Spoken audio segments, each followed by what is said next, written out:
Hola a todos, muy buenos días, buenas tardes, éxitos en todo lo que estén trabajando. Este es uno de los primeros videos que voy a grabar sobre Física 1.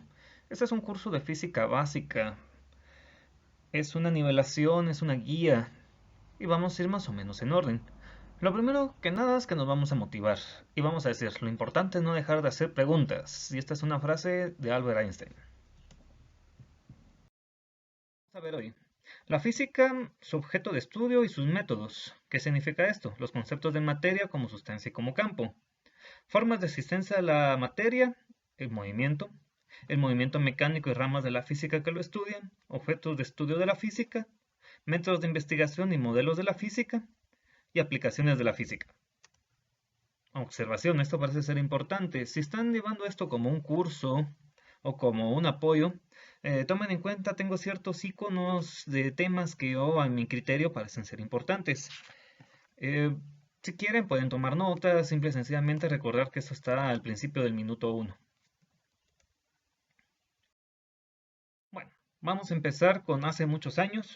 Los antiguos griegos y todos los pueblos de la antigüedad tenían distintas formas de ver la materia, de ver el universo, de ver todo lo que los rodea. Y esto va muy de la mano con la religión. Estamos hablando de una época del año 500 antes de Cristo para atrás, donde todo estaba mezclado entre el conocimiento, entre la filosofía, entre la ciencia. Entre tanto, me gusta mucho el modelo de los griegos porque ellos definieron básicamente cuatro sustancias. Vamos a ver acá. Vamos a poner un puntero láser y primero que nada tenemos el fuego, tenemos la tierra, el agua, aire, y esos eran nuestros cuatro elementos básicos y lo que todos los griegos conocían. Aparte estaban las escuelas esotéricas que vendían principalmente de las escuelas de los grandes filósofos, Sócrates, Aristóteles, Platón, también tenemos que mencionar a Arquímedes con su escuela esotérica. Ellos mencionaban un quinto elemento, que es el éter. El éter, básicamente ellos decían que era el alma, la sustancia, el conocimiento.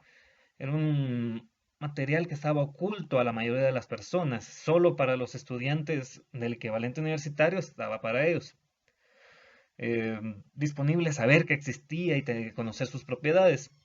Durante miles de años, básicamente 1900 años, 2000 años, hasta la época de la ciencia moderna, lo vamos a pasar hasta el modelo de qué es la materia. Bueno, la materia está compuesta por átomos. El átomo también proviene del griego que significa indivisible. Otras de las escuelas griegas definían que la materia se podía dividir una y otra vez hasta llegar a un punto donde ya no se puede dividir y esa era la unidad básica. Esas unidades básicas podrían ser, si combinan, bueno, hubieron varias escuelas que combinaron ambas ideas y definieron que la carne estaba hecha de un poco de tierra con un poco de agua y algo de calor y por eso es tibio. También están los elementos complementarios. El aire alimenta el fuego y lo apaga el agua, pero la tierra y el agua hacen lodo, el lodo se parece a la carne, etcétera, etcétera. Y así tenían varias ideas y varias composiciones, que no estaba tan equivocado el concepto. Lo único es que eran partículas más elementales y no sustancias como tales. Vamos a pasar a la siguiente. Bueno, hace miles de años, siempre con las dudas sobre la materia, apareció este famoso ingeniero. Algunos le dicen charlatán, para mí era un ingeniero. Herón de Alejandría. Herón simple y sencillamente descubrió y entendió que el aire ocupaba un espacio. ¿Qué significa esto? Que toda la materia ocupa un espacio. El experimento que él hizo era básicamente a través de botellas y con eso determinaba, bueno, el aire ocupa cierto espacio, esto es impulsado, entonces nos devolvía un poco el agua. Perdón, esto es para hacer en la casa. Les recomiendo investigar un poco sobre Herón. Y les recomiendo hacer ya sea la fuente o el sifón de Herón o cualquier invento griego de la antigüedad o de cualquier otra ubicación del mundo para poder ver cómo es que ellos, con pocos o ningún recurso, podían realizar esos experimentos y determinar, ah, sí, el aire ocupa espacio, no es el alma que se sale el cuerpo cuando uno exhala. Y vamos a pasar aquí a un diálogo, que en este caso va a ser un monólogo, y vamos a ver esto primero que nada. ¿Qué es la física? ¿Tiene que ver con números y partículas? No. ¿Es lo que inventó Galileo o fue Newton? Equivocado los dos. Les doy una pista, es una ciencia. Eso es obvio. Esto todos lo sabemos. Bueno, ¿qué más pueden afirmar? Nunca habla o trata de personas. Son solo cosas que se hacía hace mucho tiempo. Eso no es cierto. En la actualidad es una de las ciencias que más descubrimientos tiene. ¿Cuánto hace a que lo que se dedican? Yo hice primero la pregunta y no han contestado. ¿Por qué no me dicen lo que no es? Bueno, ya sabemos un dato, no le importan las personas, y tampoco los animales, plantas, el clima, Ya lo dijiste, sí, lo sé. La física estudia algo. Correcto, ya tenemos un avance. Un avance, estamos más perdidos que al principio. No, ya sabemos que estudia algo, y que no son personas, animales o plantas. Los fenómenos, estudia los fenómenos. ¿Los fenómenos? ¿Seguros? No sé. Yo sí. Pero, ¿la física es? Recuerda la pista. La física es la ciencia que estudia los fenómenos. Incompleto, pero ya están cerca. Tiene el nombre, pero falta el apellido. Lo que es la definición de física. Es la ciencia natural que estudia las propiedades y comportamiento de la energía, materia, tiempo y espacio. Ciencia cuyo objeto es explicar los fenómenos naturales relativos a la materia y a la energía, situarlos en un concepto uni- en una concepción unitaria de validez universal. ¿Qué significa esto? La física estudia básicamente todo lo que nos rodea. Estudia la materia, cómo se comporta, la energía, cómo se transforma, el paso del tiempo y la forma del espacio o el espacio en general. Esto lo tomé de este lugar, que se llama definiciones.de diagonal física diagonal, y fue consultado el 2 de febrero de 2016. Esto solo es para que tengan una referencia y que no me lo estoy sacando de la manga. La observación, esto parece ser importante. Manzanas y péndulos, una de mis partes favoritas de la historia. Bueno, primero que nada vamos a hablar de qué es la materia. Todo aquello que constituye el universo, eso es la materia. Si buscan en un libro de física, como el que tenemos acá, el libro de física de Young, et al. Del 2009, no hay una definición clara de materia, sino que simple y sencillamente ponen la definición de masa. La masa en el sistema internacional es el kilogramo, y el kilogramo patrón, que es un cilindro de determinadas dimensiones, fabricado de una aleación de platino y iridio, o sea, de dos metales extremadamente extraños, extremadamente caros y extremadamente resistentes. Lo que nos interesa por el momento es saber que la materia es todo aquello que que constituye el universo, que ocupa un espacio, no necesariamente es una definición universalmente válida, pero es todo aquello que constituye el universo y esa sí es una definición válida. Vamos a tomar y encontramos a este francés quien dice, la materia no se crea ni se destruye, solo se transforma. Y esto lo dijo Antoine Laurent de Lavoisier. Esto es algo importante y casi toda la ciencia se basa en esto. Un día aburrido. El famoso astrónomo físico, quien dijo, sin embargo se mueve, también se aburría. Un día estaba en una iglesia oyendo un sermón y se encontraba tan aburrido que empezó a observar que el candelabro se movía de un lado al otro, como si fuera un péndulo de un reloj. Él observó, puso su dedo a la par de la oreja, empezó a tomarse el pulso y empezó a darse cuenta que cada tantas pulsaciones el péndulo pasaba por el mismo lugar. Se dio cuenta que era un movimiento continuo. También se dio cuenta de que cuando se emocionaba su pulso aumentaba, entonces la medida del tiempo ya no era tan fiable, pero sí el movimiento del péndulo, lo cual nos lleva a definir qué es el tiempo. Eh, Investigando en varias partes simplemente encontré esta definición que en realidad no muy me gusta, que dice, el tiempo es la duración de las cosas sujetas a mudanza, lo cual me deja algo más interrogantes, como ven acá, que lo que me dijo. ¿Qué es el tiempo? Siempre consultando varios libros de física, vemos esto. El tiempo, o más bien la definición del segundo patrón, son esta cantidad de oscilaciones del átomo de cesio al ser irradiado con microondas de determinada frecuencia, etcétera, etcétera. Un experimento que se puede hacer en cualquier parte del mundo. La definición de tiempo aún no está muy clara. En mi opinión, creo que es una de las áreas que la física debería trabajar. Definir qué es el tiempo, si se puede manipular o si el tiempo está relacionado al espacio. Obviamente lo sabemos por los efectos de la relatividad. Pero para el momento me interesa saber de que el tiempo es la duración de las cosas sujetas a mudanza, es la duración del cambio. Y podemos determinarlo como el cambio. Hay una herramienta para... En esta sección vamos a empezar a hablar de las ramas de la física. En realidad, la física tiene la mecánica clásica, que es la que vamos a estudiar principalmente, el electromagnetismo, que básicamente nos da todo nuestro mundo, la relatividad, que estamos empezando a encontrar fenómenos que nos ayudan a predecir los cambios entre la mecánica clásica y el electromagnetismo, la termodinámica, que básicamente mueve al mundo, la mecánica cuántica, que nos está empezando a ayudar a entender mejor la termodinámica y el electromagnetismo. Por otro lado, tenemos la física teórica, la física molecular y la física de altas energías. Y aquí les voy a dejar una tarea. Si están llevando esto como un curso o como un refuerzo, les recomiendo investigar cuál de las ramas de la física, en su opinión, es un ensayo, es de criterio, es la que más aportes dio a la humanidad. O sea, para mí, personalmente, la rama que más aportes ha dado es la termodinámica, y más adelante les voy a explicar por qué. Vamos a definir cada una de estas a continuación. Mecánica clásica, lo que todos vemos en el colegio, en el high school, en la escuela, en la educación que podemos decir básica para la mayoría de las personas que estudiamos. Y para mí, en mi opinión personal, los principales representantes son Aristóteles y Newton. Y básicamente de Aristóteles a Newton se dio el crecimiento de la mecánica clásica. Algunos pondrán a Galileo. Para mí Galileo es más trascendente en la astronomía que en la física. Nadie estudia la ecuación de Galileo.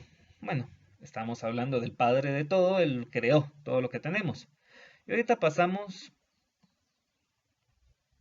a la época donde definimos todos los movimientos. Es la física que conocemos, la física del macromundo. Es la física de las cosas físicas, de las cosas reales que podemos tomar, agarrar, lanzar, dejar caer, romper.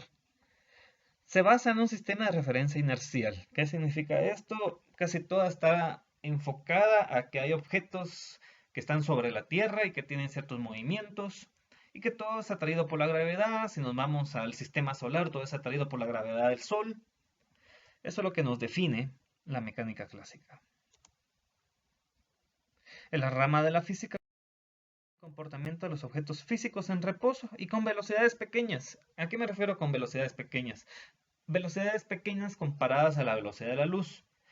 Podemos hablar una bala, un avión, un tren, una persona corriendo, un objeto que cae en caída libre, un paracaidista, etcétera, etcétera, cometas, planetas, todo esto lo podemos definir con esto. También nos tenemos que limitar a que es la física para masas pequeñas, o sea, masas menores que la del Sol, a distancias relativamente grandes no vemos tantos efectos. Eh, La ciencia, o más bien la rama de la física que la estudia es la cinemática, es la ciencia que estudia el movimiento sin tomar en cuenta la causa del mismo. Es el típico ejemplo de un tren viaja de A a B y tarda tiempo y tarda esto. Vamos a pasar a la siguiente. Electromagnetismo. ¿Y en qué encontramos Faraday y James Maxwell? Esta es una de las ciencias que tuvo un gran auge. Los griegos la conocían, pero no sabían mayor cosa sobre qué era lo que lo causaba. Solo sabían los fenómenos y le daban atribuciones extrañas. Fue Faraday, principalmente el que la aterrizó. Podemos ver muchos de sus aplicaciones a través de Edison, a través de Tesla, generación eléctrica. Antiguamente se creía que el electromagnetismo estaba dividido en dos fenómenos que eran completamente opuestos según ellos, la electricidad y el magnetismo. Gracias al trabajo de Faraday y al de Maxwell sabemos que la electricidad, el magnetismo y los campos magnéticos son tres caras del mismo fenómeno. Con magnetismo podemos generar electricidad, la electricidad nos genera magnetismo y el magnetismo nos genera campos magnéticos y así podemos tener motores, luces, conducción eléctrica, autos eléctricos, lavadoras, el motor de los refrigeradores. Todo lo que tenga que ver con electricidad en nuestro mundo depende del estudio que hicieron ellos. Su principal auge fue en el siglo XIX, o sea, los años 1800, principalmente en Inglaterra, Estados Unidos, algo en Alemania, algo en Francia. Básicamente nos dieron nuestro mundo moderno. Ahora pasamos a una de las ramas más interesantes de los grandes descubrimientos recientes. La relatividad, propuesta por Albert Einstein, que se ha estudiado desde el año 1900 al presente. Fundador, creador y mayor representante, Albert Einstein. Resolver los problemas que la mecánica clásica tenía. Cuando nos metemos a hablar de astronomía, que también la podemos explicar muy bonita y muy bien desde la física, encontramos ciertos errores, ciertos problemas que no se resolvían muy claros. También un ejemplo de estos es la órbita de Mercurio. Mercurio, según la mecánica clásica, tendría que tener su punto más lejano del Sol en el mismo punto relativo hacia el Sol. ¿Qué significa esto? De que si vemos aquí el solsticio en la Tierra, el solsticio de verano, más o menos por 20-21 de junio, es el punto más lejano de la Tierra al Sol.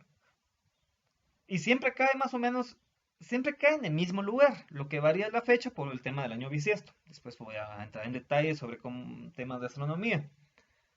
Pero en el caso de Mercurio no sucede hay un ligero desfase, más o muy pequeño, apenas perceptible. Cuando ya se hace estudios detallados con telescopios, se encuentra que tiene ese desfase.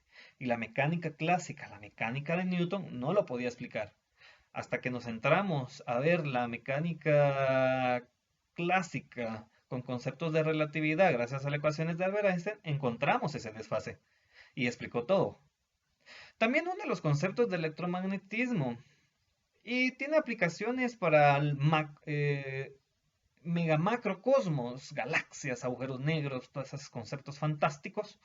Y las altas velocidades y altas energías, velocidades cercanas a la luz, cuásares, etcétera, etcétera. Todo esto lo trabajamos mediante la relatividad. Pasamos al siguiente tema. Mi área favorita. Aquí hablamos de nuestro queridísimo Herón, hasta ranking. Posiblemente no saben mucho de él, pero gracias a él tenemos un montón de cosas. También su desarrollo fue desde el año 300 a.C., con los primeros escritos de los griegos, etcétera, etcétera, hasta el año 1800. Este trabaja sobre el equilibrio macroscópico y eso no me dice mucho, eso me deja con un cierto vacío que no puedo explicar qué es. Bueno, el equilibrio macroscópico dice esto. Imaginemos que tenemos dos vasos, uno con agua caliente, uno con agua fría. Los mezclamos y en un lado tendría que quedarse el agua fría y del otro lado el agua caliente. Si estos no encontraran un punto de equilibrio, tendríamos la parte de abajo fría, por poner un ejemplo, y la parte de arriba caliente. Imaginemos esto, echamos ambos vasos en un tercero al mismo tiempo, uno de cada lado, y en medio estaría la división, un lado frío y un lado caliente. Esto no sucede. Lo que sucede es que la vibración de las moléculas pasan de un lado al otro y se nivela la temperatura. Encuentra un equilibrio. Igual las presiones. Un lugar donde hay más presión tiende a fluir, o tiende a moverse, tiende a ir a un lugar donde hay menos presión, nivelándolas. Básicamente la termodinámica estudia el calor, la energía, la entropía. ¿Qué es la entropía y qué es la entalpía? Ahorita se les voy a explicar. La entropía, básicamente la energía que tienen las cosas. La entropía la podemos explicar simple y sencillamente como el nivel de desorden o la energía relacionada a la temperatura de un objeto. Entre más caliente está un objeto, más entropía hay. Todos estos conceptos, trabajos y estudios que realizaron esta infinidad de ingenieros, científicos e inventores, que uno de sus mayores representantes es Rankine, también podemos poner a Carnot. Si quieren saber uno que es dos que son muy conocidos y que los usamos a diario, tenemos a Rodolfo Diesel con los motores Diesel que mueven toda la industria del mundo, y por otro lado tenemos a Otto que desarrolló todos los motores de gasolina. Sus conceptos nos dio el motor de gasolina. Tenemos otros motores que no funcionaron con los motores Stirling, que son extremadamente eficientes, pero no son factibles de utilizar. ¿Qué me refiero a esto con factible? ¿Funcionan? Sí. ¿Son eficientes? Sí. ¿Son fáciles de fabricar? No. ¿Tienen potencias que nos sirvan, que podamos trabajar? No.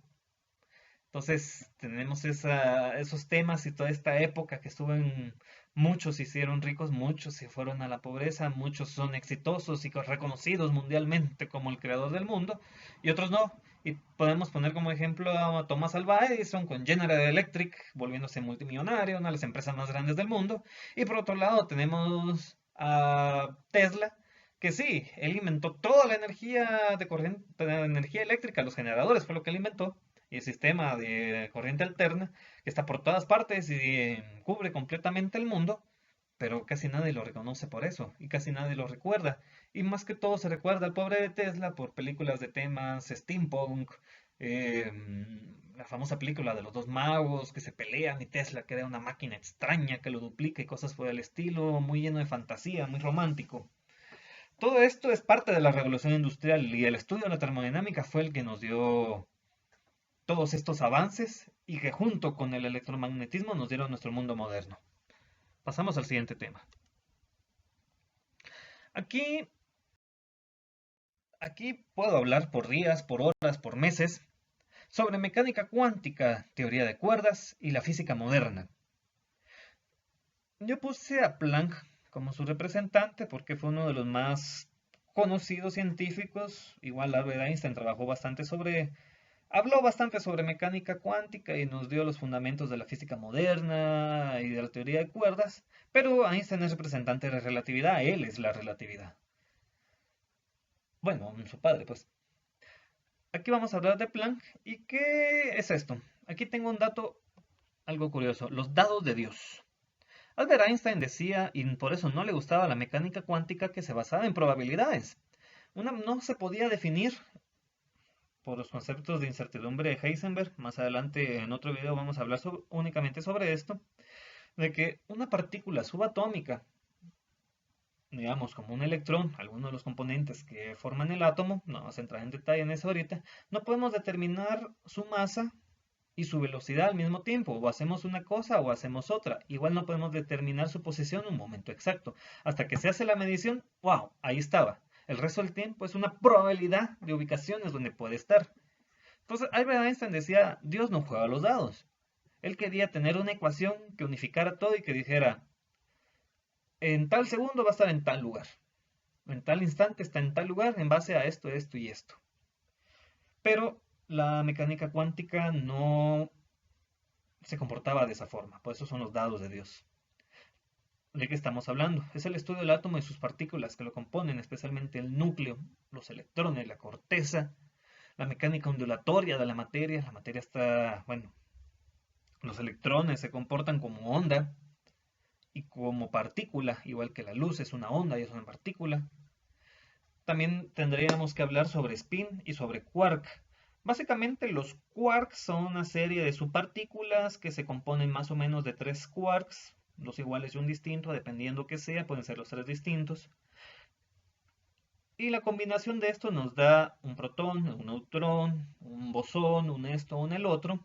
Y todo va a depender de su spin es su giro, que son los nombres que se le ha dado y la forma que se interpretan cada una de las propiedades que tienen estas subpartículas. No voy a entrar en detalle, pero sí es una de las ramas más interesantes ahorita, que esto se está creando ahorita.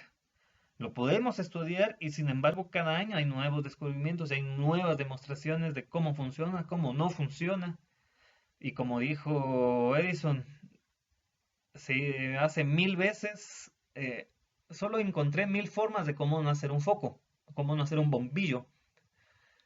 Pues algo así está trabajando la mecánica cuántica con los colisionadores de partículas, el famoso colisionador de hadrones, que están encontrando 1000 formas de cómo no funciona, por eso necesitan saber la que sí.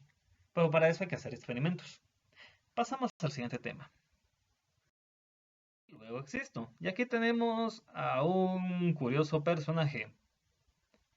René Descartes. Él escribió algo llamado el discurso del método hace ya algo de tiempo, en 1637, en el siglo XVII, finales del Renacimiento, empezando la Reforma. Del azar a la demostración y la metafísica. ¿Qué es lo que nos dice Descartes? Estamos hablando de una época donde ya Galileo estaba trabajando, habían ciertos conceptos, la astronomía se estaba empezando a separar de la astrología, los magos se estaba separando la magia de la ciencia, ya empezaron a existir científicos, ya no eran magos. Y tenemos algo curioso, la metafísica. La metafísica en esta época trataba de definir cómo estaba compuesta la materia, pero como estamos hablando todavía del punto de divergencia entre las ciencias y el ocultismo, en esta época la metafísica estaba muy relacionada con la filosofía y definían que la materia y el crecimiento, la duda sobre si el universo era plano, bueno, si la Tierra era plana, se tenía el concepto de que la luna y los demás y todo lo demás giraba alrededor de la Tierra, la cual sabemos que es equivocado, excepto la luna sí gira alrededor de la Tierra, pero el Sol no. Tenemos también la idea, y hay un experimento que hicieron, conceptual, viajar al fin del mundo y estar parados a la orilla del mundo y lanzar una flecha. ¿Qué pasaría? ¿La flecha deja de existir al salirse de la Tierra, al salirse del mundo? ¿O caería en otro punto creando más tierra? Si era así, se podría ir a traer la flecha, volver a pararse en la orilla del mundo y volver a lanzarla. Y se podría hacer eso infinitamente y estaríamos creando y expandiendo el mundo y el universo. Bueno, esa es una de las ideas que tenían y decían que el universo era infinito y se creaba conforme se iba estudiando. Muy parecido a la expansión del universo, solo que muy parecido, pero no es hasta ahí, no hay nada más. Lo que me interesa es que la metafísica nos empezó a dar las definiciones de la creación del universo. Y eso nos lleva a hacer demostraciones. Y las demostraciones vienen a través del discurso del método. También estamos donde empiezan a nacer la ingeniería, empiezan a nacer las ciencias. Vemos aquí un tornillo de Arquímedes, un par de molinos, dibujos. Esto es tomado de los dibujos del cuaderno de Leonardo da Vinci. Hablamos del nacimiento, del renacimiento. La filosofía se separa de las ciencias, las artes alcanzan un nivel nunca antes visto. La razón domina sobre el misticismo. Y nos vamos al método científico. René Descartes. Observar un fenómeno y hacernos una pregunta. Inducción, realizar una investigación de fondo. ¿Qué más sabemos sobre eso? Formular una hipótesis. En base a lo que observamos, ¿cómo creemos que pueda funcionar o cómo creemos que es? Evaluar la hipótesis. Tendríamos que hacer pruebas para comprobar que lo que estamos preguntando es cierto en base a lo que sabemos. Tener nuestras conclusiones, si es falso o si es verdadero. Y si es falso, bueno, tenemos que regresar aquí a hacernos la pregunta, volver a investigar y volver a hacer la prueba. Si es correcto y todos los experimentos nos dan el mismo resultado y es predecible, nos podemos pasar a una teoría científica. A continuación, les voy a presentar un video. Tienen que verlo, sí, es un video dentro de un video. Sí, eso fue extraño. Y aquí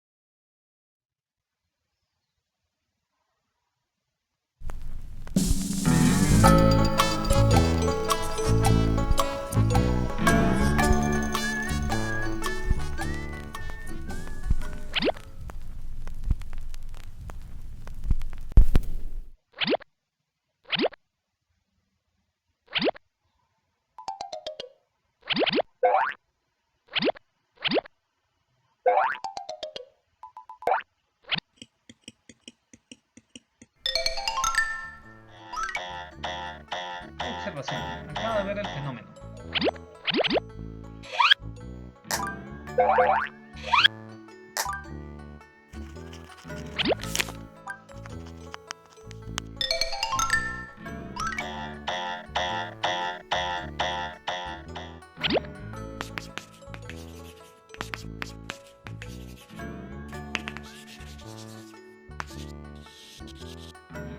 Las teorías en base a lo observado. La música, los libros y el sol.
Bueno, le doy muchas gracias a la Universidad de Barcelona, a UB Divulga. Gracias a ellos estoy complementando este material de apoyo. Espero no tener problemas de derechos de autor. Yo no estoy copiando esto, simplemente lo utilizo como apoyo, le doy sus créditos. En la descripción abajo va a estar el link para ver este video y el canal de ellos. Igual les pido favor que le den like. Igual, esto hay que difundirlo y si saben de alguien que esté en problemas y que no entienda física, les recomiendo el canal y vamos a estar subiendo temas sobre física, química, astronomía, en particular también trabajo con ambiente y proyectos de ciencia y proyectos industriales, básicamente completando todo el área desde la física conceptual hasta sus aplicaciones.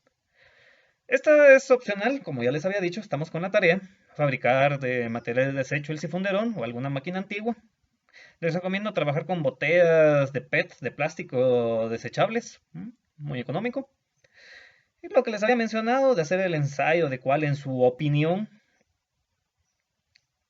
es la rama de la física que más ha aportado a la humanidad. Les recomiendo investigar sobre qué científicos, ingenieros o filósofos los representan, las fechas, qué aportes dieron, qué leyes escribieron. Es una opinión personal, no hay una forma de hacerlo mal. Bueno, olvídense de esta parte.